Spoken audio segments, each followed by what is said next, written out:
My name is Dr. Pasquale Cancilliere. I'm the medical director here at Southern New Hampshire Ambulatory Surgical Suites in Salem, New Hampshire. The surgery that we recorded today was what's called a HyPro-Cure procedure.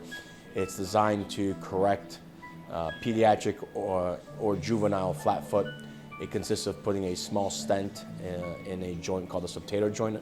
It's a small joint below the ankle joint in the foot, and the purpose of it is to basically reverse or limit the excessive pronation that's involved in causing painful flat foot disease.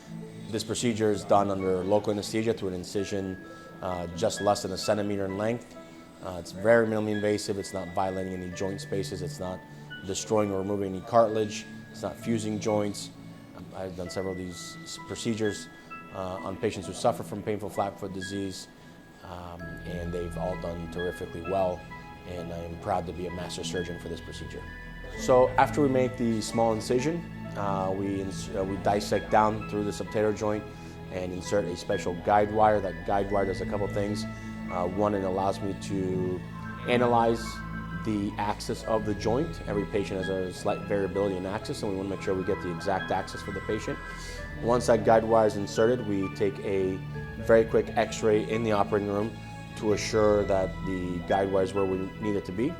Once the guide wire is in, we place several trial sizes of an implant to see which implant size will at the same time correct the excessive pronation, but also preserve the anatomically correct and necessary range of motion in the subtalar joint. Once we have the right size selected and identified, we place it over the guide. Place the implant over the guide wire, and with a specialized driver, we manually and slowly insert the stent, as you can see here on this X-ray, until the stent is in the subtalar joint and the patient's arch is restored.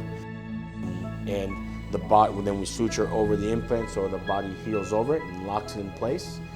Patients walk in a surgical boot for about 2 weeks, so the amount of restriction is really minimal. After 2 weeks, we take x-rays again to make sure that implant is not moved, which very rarely happens. And then the patient will transition to a gym shoe and do some physical therapy for about 2 to 4 weeks, and then life goes on as normal, minus the foot pain. So it's a great procedure. The whole procedure takes about 15 minutes.